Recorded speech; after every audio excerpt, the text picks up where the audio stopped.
할렐루야, 예수님의 사랑으로 성도 여러분을 사랑합니다.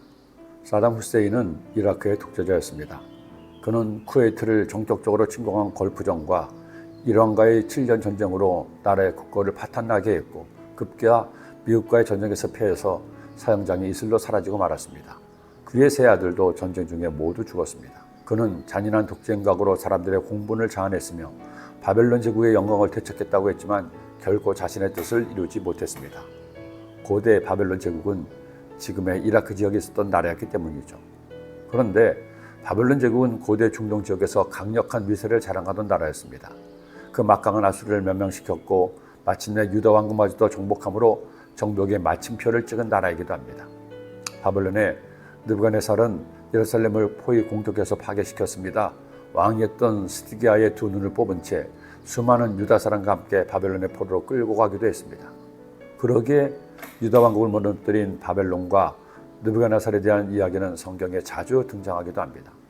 다니엘이 바벨론의 포로로 끌려가 궁정에서 공부하고 바벨론의 관리를 일할 때 왕도 느부갓네살이었습니다. 그런데 이 바벨론 제국의 역사는 그렇게 오래 이어지지 못했습니다. 이스라엘을 함락한 지 약 50년 만에 메소포타미아와 페르시아 연합군에 의해 나라가 멸망당하고 말았기 때문입니다. 그리고 그렇게 오랜 세월 동안의 중동의 패자로 군림하던 바벨론은 역사에서 지워지고 말았습니다. 그 이유가 무엇일까요? 바로 그들의 교만이었습니다. 말하기를 내가 영영의 여주인이 되리라 하고 이 일을 내 마음에 두지도 아니하며 그들의 종말도 생각지 아니하였도다. 그러므로 사치하고 평안히 지내며 마음에 이르기를 나뿐이라 나 외에 다른 이가 없도다. 나는 과부로 지내지도 아니하며 자녀를 잃어버린 일도 모르라 하는 자여 너는 이제 들을지어다. 여러분, 나라든 개인이든 교만은 패망의 선봉입니다. 하나님께서 가장 미워하시는 죄 중에 하나도 교만입니다. 히틀러의 몰락도 지금 푸틴의 어려움도 그들의 교만으로 비롯되었습니다.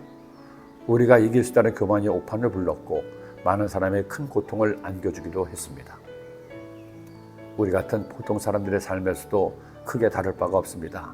자신을 자랑하고 자신을 내세우고 남을 깔보는 사람은 다른 사람에게 인정받지 못합니다. 그런 사람이 주장하는 것처럼 그를 인정하지도 않습니다. 오히려 교만한 말과 태도는 스스로의 가치를 깎아내리죠. 그러나 자신의 연약함을 깨닫고 하나님과 사람 앞에 겸손한 사람, 그 사람을 하나님도 사람도 인정하고 귀하게 여기시는 겁니다. 지난 천국 가신 조영기 목사님 밑에서 14년을 사역하다가 독일에 선교사로 가게 되었습니다. 그 14년 동안 목사님을 가까이서 뵐 기회는 없었습니다. 단 매주 화요일 아침에 목사님께서 국내에 계실 때면 교육자 기도회를 인도하셨기에 그때나마 가까이서 뵐 수 있었습니다.